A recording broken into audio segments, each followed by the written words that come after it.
প্রিয় দর্শক, আসসালামু আলাইকুম। আবার ফিরে এলাম আপনাদের মাঝে। আজ আমাদের মাঝে উপস্থিত আছেন রাজশাহীর একজন কৃতি সন্তান আব্দুল্লাহ নোমান, যিনি কম্পিউটার সায়েন্সে পড়াশোনা শেষ করে সুদীর্ঘ সময় ওয়েব নিয়ে কাজ করেছেন, বর্তমানে ওয়েব সিকিউরিটি নিয়ে কাজ করছেন। আমরা আজ তার সাথে কিছুক্ষণ কথা বলবো। চলুন শুরু করা যাক। নোমান, আমাদের সাথে স্বাগতম। আপনাদেরকে ধন্যবাদ আমার মতো নগণ্য মানুষকে এখানে আমন্ত্রণ জানানোর জন্য। আচ্ছা নোমান, প্রথমে জানতে চাইবো রাজশাহী থেকে ঢাকা। ঢাকাতে তো আমরা যেতেই চাই না, অন্তত রাজশাহীর লোকজন। তো এই রাজশাহীর পড়াশোনা এবং ঢাকায় তার পরবর্তীতে ঢাকার পড়াশোনার এই স্টাডি লাইফটা সম্পর্কে একটু জানতে চাচ্ছি। রাজশাহীতে পড়াশোনা বলতে আমি রাজশাহী পলিটেকনিক্যালে 4 বছর পড়েছি এবং ঢাকাতে প্রাইম এশিয়া ইউনিভার্সিটিতে আমি 4 বছরের কম্পিউটার সায়েন্সে গ্র্যাজুয়েশন করেছি। এই দুইটার যদি আমি কম্প্যারিজন করি, কম্প্যারিজনের মধ্যে ঢাকাতে আমার যেটা সুবিধা হয়েছে, আমি প্রচুর এক্সট্রা কারিকুলার অ্যাক্টিভিটিসে আমি জড়িত হতে পেরেছি। যেমন ঢাকাতে আমি ইউনিভার্সিটিতে পড়ার সময় আমি কিছু ইন্টার ইউনিভার্সিটি কন্টেস্টে অংশগ্রহণ করেছি, যেমন মিলিটারি ইনস্টিটিউট অফ টেকনোলজি, আর্মিদের একটা প্রতিষ্ঠান, যেখানে বিভিন্ন প্রাইভেট পাবলিক ইউনিভার্সিটি থেকে বিভিন্ন cyber security competition, web programming competition এগুলো হতো। তো আমি একটু কিউরিয়াস ছিলাম নতুন জিনিস জানার জন্য, এজন্য আমি ওগুলাতে অ্যাটেন্ড করতাম। প্লাস আমার ইউনিভার্সিটিতে কিছু প্রোগ্রাম হতো, সিএসসি ফেস্ট বলেন, বিভিন্ন ওয়ার্কশপ হয়তো যেগুলো আসলে ক্যারিয়ার রিলেটেড, যে তুমি যদি রোবোটিক্সের উপর ক্যারিয়ার করতে চাও তাহলে এই ওয়ার্কশপে অ্যাটেন্ড করো, যেটা ইউনিভার্সিটিতে আমার থাকা অবস্থাতেই। এবং ইউনিভার্সিটিতে কিছু খেলাধুলা আয়োজন করতে হইতো। রাজশাহীর পড়াশোনা ঢাকার পড়াশোনার মধ্যে পার্থক্য একটাই, আমি এক্সট্রা কারিকুলার অ্যাক্টিভিটিসে জড়িত হওয়ার কারণে আমার সফট স্কিলগুলো ইমপ্রুভ হয়েছে। আমি একটা যখন ইভেন্ট অর্গানাইজেশনে যাইতাম তখন আমার কিছু জিনিস শিখতে হতো। টি শার্ট কোথায় বানাই, কাকে দিয়ে টি শার্ট বানাবো, ইভেন্টের জন্য আমরা স্পন্সরশিপ কালেকশন করছি, স্পন্সরশিপকে কীভাবে পিচ করলে তারা স্পন্সরশিপ দিবে, এই জিনিসগুলো। এবং আমরা প্রাইম এশিয়া কম্পিউটার ক্লাব নামে, ওটার আমি ফাউন্ডিং মেম্বার ছিলাম। কম্পিউটার ক্লাবটা গঠন করার পিছনে আমরা অনেক পরিশ্রম করেছিলাম, কিভাবে ওইটা গঠন করে, ওইটার কী কী রুলস অ্যান্ড রেগুলেশন থাকতে পারে, ওইটার বোর্ড অফ মেম্বার, ইউনিভার্সিটির ভিসিদের সাথে তো সবাই কমিউনিকেট করতে পারে না, আমরা ভিসিদের সাথে যাইতাম। এই যে এক্সট্রা কারিকুলার অ্যাক্টিভিটিসের কারণে আমার নেটওয়ার্কিং স্পেসটা একটু বড় হয়েছে। আর আমি একটু কথা বেশি বলার কারণে সিনিয়র ভাইদের সাথে এবং জুনিয়রদের সাথে আমার একটা সুসম্পর্ক তৈরি হয়েছে, যেটা আমার জন্য অনেক নতুন অপরচুনিটি আমি অন্যদেরকে ক্রিয়েট করে দিয়েছি। কারণ আমার সাথে অনেকে যারা জুনিয়র ছিল তারা আমার সাথে যোগাযোগ রেখেছে, অনেক সিনিয়ররা আমার সাথে যোগাযোগ রাখতো। সিনিয়ররা বলতো, নোমান তোর কাছে কি এই বিষয়ে এক্সপার্ট কেউ আছে, জাভার এক্সপার্ট, তাহলে আমাদের ইউনিভার্সিটির কোনো জুনিয়র তুই যদি রিকমেন্ড করিস, তুই যদি বলিস, আমরা তাকে চাকরি দিয়ে দিব। এই জিনিসগুলো আমি অ্যাডভান্টেজ পাইছি। আমার সিনিয়র আমাকে একটা বিশাল অ্যামাউন্টের জব অফার দিছে, যে নোমান আমি তোর উপর যতটুকু বিশ্বাস, তুই আমার অফিসে চাকরিতে ঢুকবি কিনা, যদি ঢুকিস তোকে দিয়ে দিব। এই জিনিসগুলা আমার ঢাকার ইউনিভার্সিটিতে পড়াতে হয়েছে, যেটা রাজশাহীতে পলিটেকনিক্যালে থাকার সময় আমি শুধু ক্রিকেটই খেলছি, ফুটবল খেলছি, কিন্তু এই এক্সট্রা কারিকুলার অ্যাক্টিভিটিস, ইভেন্ট। এবং ঢাকাতে থাকার সুবিধা আমার এটা হয়েছে, বিভিন্ন আমি ওয়ার্কশপ ইভেন্টে অ্যাজ এ ইউনিভার্সিটির স্টুডেন্টের আইডি কার্ড ইউজ করে আমি যেতে পারছি ফ্রি অফ কস্ট, যেটা রাজশাহীতে হয়নি, যেটাতে রাজশাহীতে হয়নি বা আমি পাই নাই। ওকে, মানে ইন টার্মস অফ এই রাজশাহী ঢাকার পড়াশোনা, মানে আমরা বিস্তর ফারাক আমরা দেখতে পাচ্ছি। আচ্ছা, মানে ঢাকার মূল একটা যদি আমি বটম লাইন সামারি করি, ঢাকার ইউনিভার্সিটিতে পড়লে যেটা হবে, সে পড়াশোনার বাইরে অনেক কিছু শিখতে পারবে, যেটা তার লাইফ স্কিল হিসাবে লাইফে ক্যারিয়ারে কাজে লাগবে। যেটা রাজশাহীতে শুধু একাডেমিক থিওরিটিক্যালি সে পাবে, প্র্যাকটিক্যাল রিয়েল এক্সপিরিয়েন্সটা কম পাবে। এইটাই আমার কাছে পার্থক্য মনে হয়েছে। ঢাকাতেও কাজ করা হয়েছে, চাকরি স্পেশালি পড়াশোনা শেষ করার পরে, আবার হচ্ছে রাজশাহীতেও চাকরি করার সুযোগ হয়েছে। তো পড়াশোনাতেই তো আমরা ডিফারেন্স অনেকখানি বুঝতে পারতেছি। তো সেক্ষেত্রে জবের বা কাজের ক্ষেত্রে এই ডিফারেন্সটা কেমন ছিল? ঢাকাতে পার্পেল আইটি লিমিটেডে এক্সন হোস্টে চাকরি করার সময় আমার যে অভিজ্ঞতাটা হয়েছে, আর রাজশাহীতে আমি চাকরি করার ক্ষেত্রে অভিজ্ঞতাটা হয়েছে, আমি একটা ভালো টিম পেয়েছি। ঢাকাতে যেমন এক্সন হোস্টে পার্পেল আইটি লিমিটেডে সালে ভাইয়ের যে ছিল, ডেভেলপার ছিল রাকিব ভাই, তার আগে পলাশ ভাই, ওনারা সিনিয়র ডেভেলপার ছিল।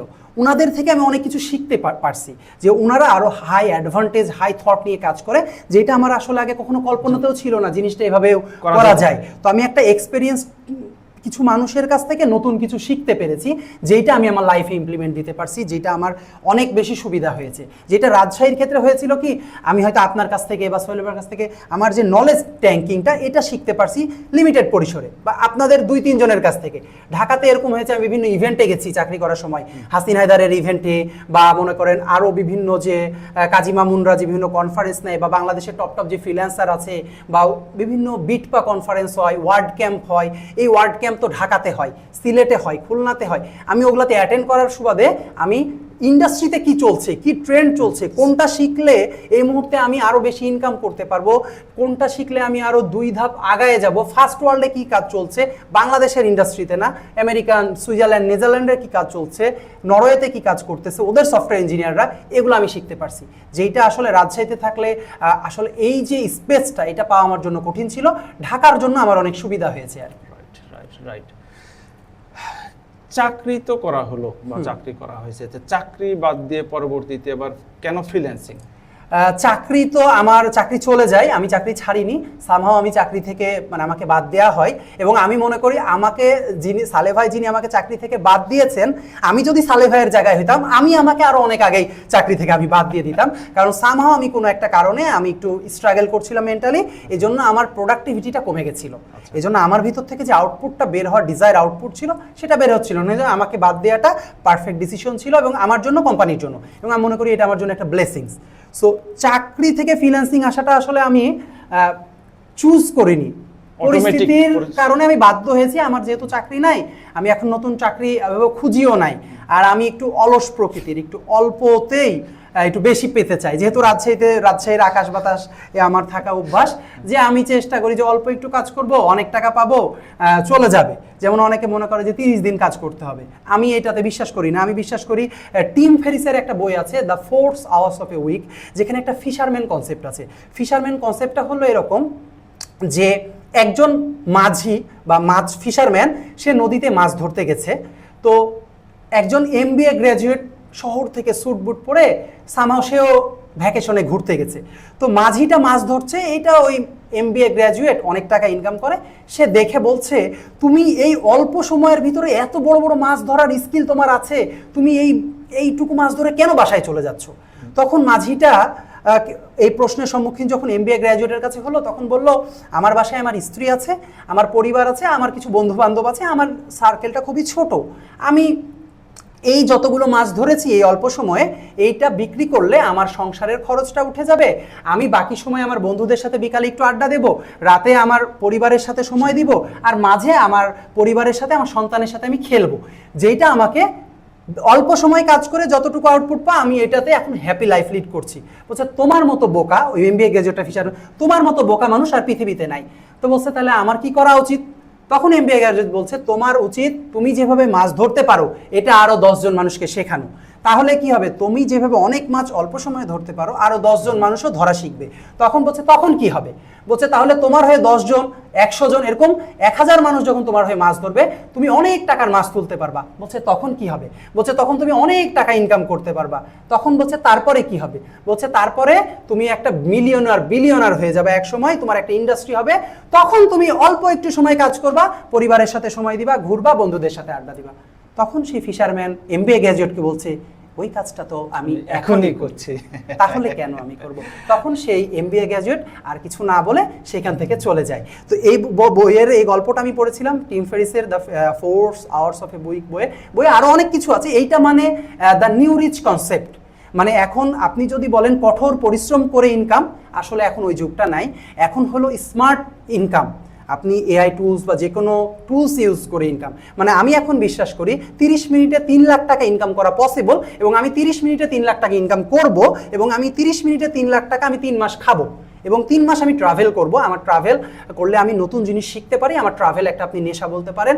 আমি সুযোগ পেলে আমি ট্রাভেলে চলে যাই, এটা বাংলাদেশের যে কোনো ডিস্ট্রিক্ট হতে পারে, দেশের বাইরেও হতে পারে। আই লাভ ট্রাভেল, এবং আমি মনে করি আমার ট্রাভেলের যাওয়ার জন্য এই এক দিনের ইনকাম দিয়ে 1 মাস বা 2 মাস বা 3 মাস মানে ঘোরাফেরার সুযোগটা আমি চাই। ফ্রিল্যান্সিং তো শুরু করা হলো, ফ্রিল্যান্সিং এর অনেক সুবিধা আমরা বুঝলাম, কিন্তু শুরুর দিকে চ্যালেঞ্জটা কি ছিল? শুরুর দিকে চ্যালেঞ্জ হলো, প্রথম 8 মাস আমি একটা কাজও পাইনি।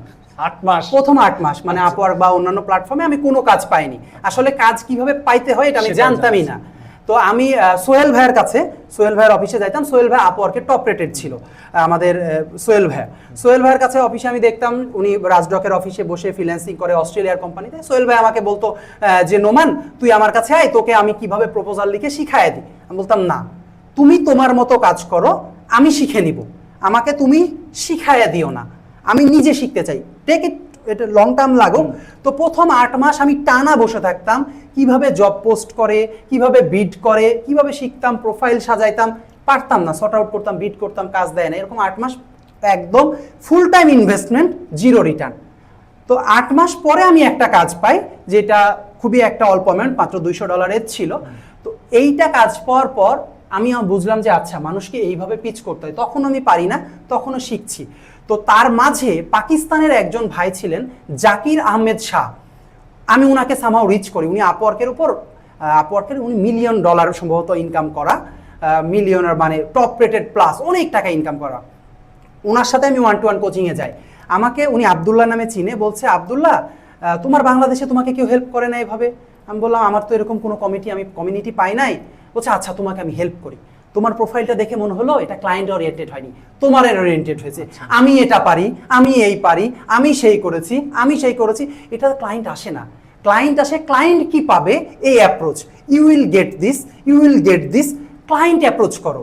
তো তখন উনি আমার প্রোফাইলে আরও কিছু প্রবলেম, উনি আমাকে একদম টু দি পয়েন্ট বললো, তুমি যে এইটা দিছো এইভাবে লিখতে হয় না, টাইটেলটা এইভাবে লিখতে হয়, তুমি তোমার ডেসক্রিপশনের যে ফার্স্ট 3 লাইন এটা ক্লায়েন্ট পড়ে, এইটা তোমার মনে হইতেছে অ্যাট্রাকটিভ না, তো এইটা চেঞ্জ করো।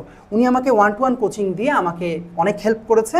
তো আমি জাকির আহমেদ শাহ ভাইয়ের কাছে কৃতজ্ঞ। আপওয়ার্কের জন্য ইউটিউবে ওনার চ্যানেল জাকির আহমেদ শাহ দিয়ে কেউ সার্চ দিলে পাবে, এবং আমার কাছে ওনার কাছে বেস্ট টিউটোরিয়াল মনে হয়েছে আমার জন্য, কারণ উনি আমার সাথে 1-to-1 আমার টু দি পয়েন্ট প্রবলেমটা বলে দিয়েছে, অনেক হেল্প করছে।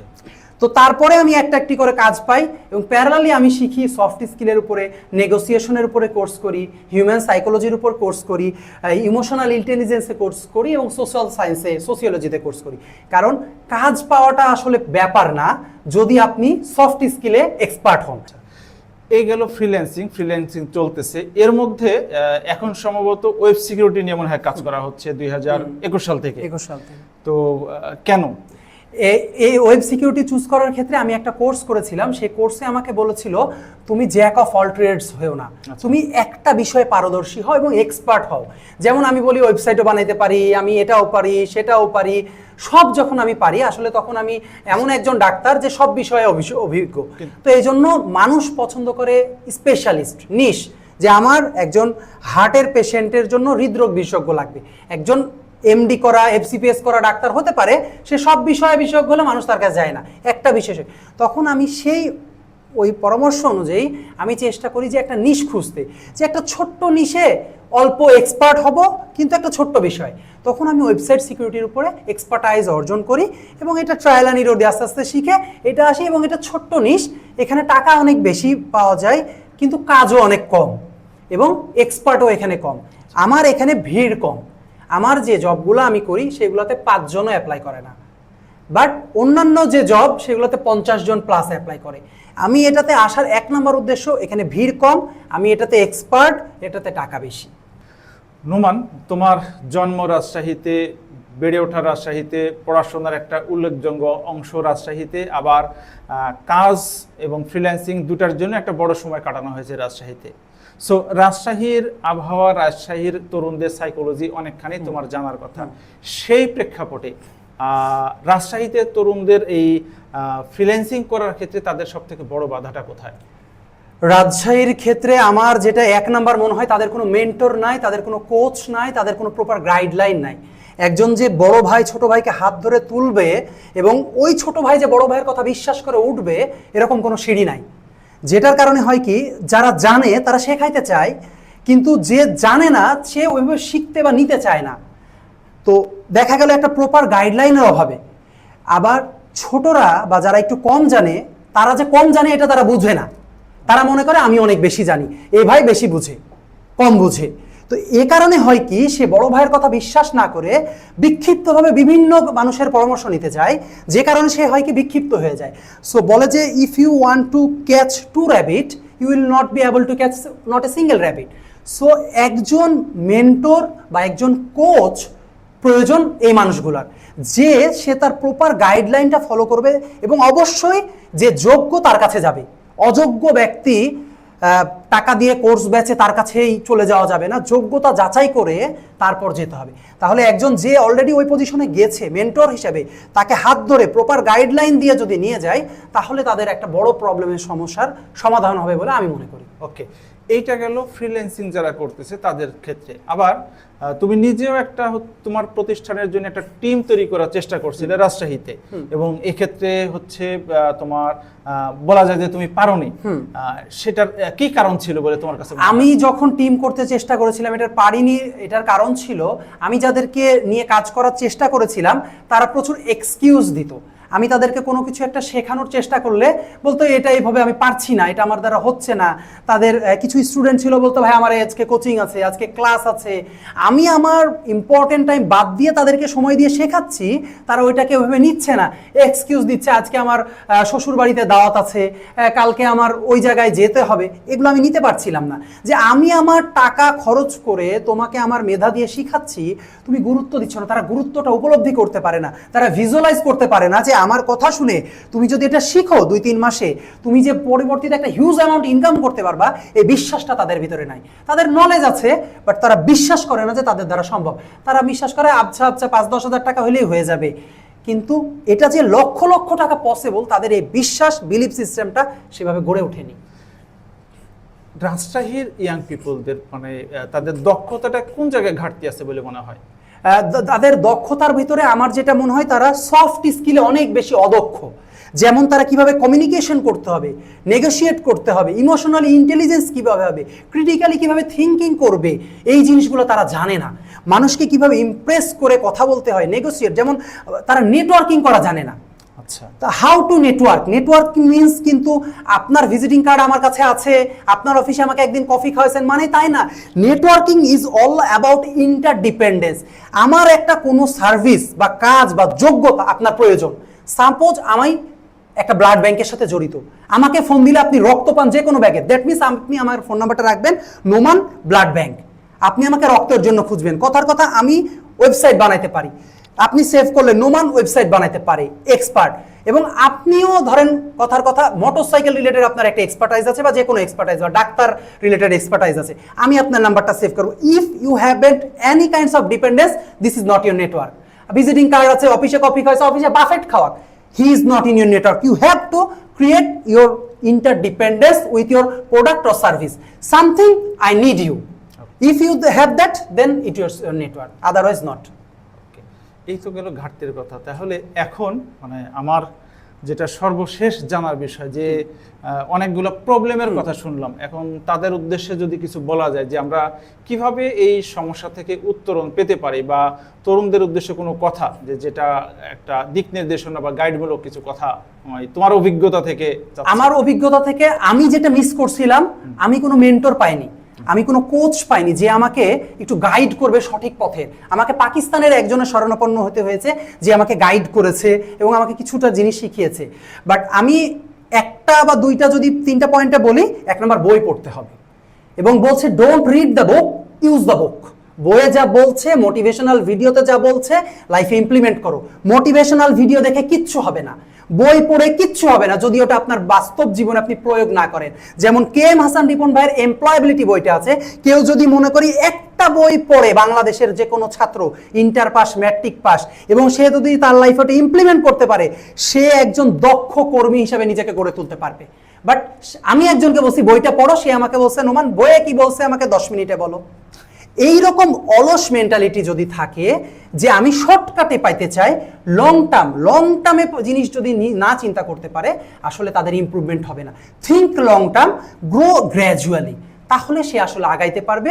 এবং তারা বই পড়তে হবে, ওয়ার্কশপ করতে হবে, সেমিনারে যাইতে হবে, যে কাজ জানে তার কাছে যাইতে হবে, সে ধাক্কা দিয়ে তাড়াবে তাও যাইতে হবে, তাকে কলা খাওয়াই হোক, বিস্কুট খাওয়াই হোক, বাফেট খাওয়াই হোক, পটাইতে হবে, দেন তার কাছ থেকে কিছু একটা জিনিস শিখতে হবে এবং ওটাকে নিজের লাইফে ইমপ্লিমেন্ট দিতে হবে এবং ওটাকে দেশের বাইরে বিক্রি করার চেষ্টা করতে হবে। যদি এই পরিশ্রমগুলো প্রপার একটা গাইডলাইনের মধ্যে কেউ করে, আমি মনে করি রাজশাহীর মানুষও ইনকাম করতে পারবে এবং অনেক টাকা ইনকাম করতে পারবে ইনশাল্লাহ। প্রিয় দর্শক, নোমান যেহেতু তার জন্মস্থান রাজশাহী, পড়াশোনা রাজশাহী এবং ঢাকার মার্কেটে সুদীর্ঘ সময় ধরে আছে, সো 2টা মার্কেটে 2 জায়গাতে সমানভাবেই সে দক্ষ, পাশাপাশি কাজ করছে এখন দেশের বাইরে। সো তার অভিজ্ঞতার ঝুলিটা বেশ বড়ই। এই বড় অভিজ্ঞতার ঝুলি থেকে আমাদের যারা স্পেশালি রাজশাহীর ইয়াং পিপল আছে তাদের জন্য সে বেশ কিছু দিক নির্দেশনামূলক কথা বলেছে। আমরা যারা ইয়াং পিপুল আছি, আমরা যারা কাজ খুঁজছি, আমরা যারা কাজ করতে চাই, ফ্রিল্যান্সিং হোক বা জব হোক, আমরা যদি তার কথা ফলো করতে পারি, অনুসরণ করতে পারি, আশা করি আমাদের উপকার ছাড়া কোনো ক্ষতি হবে না। তো দর্শক, আজকে এ পর্যন্ত। সবাই সুস্থ থাকেন, ভালো থাকেন। ভিডিওটা যদি ভালো লেগে থাকে তাহলে লাইক করবেন, কমেন্ট করবেন, আর যদি আপনার কোনো বন্ধুর বা কারো কাজে লাগবে বলে মনে করেন তাহলে শেয়ার করে দিবেন। সবাই সুস্থ থাকেন, ভালো থাকেন। আসসালামু আলাইকুম। সালাম।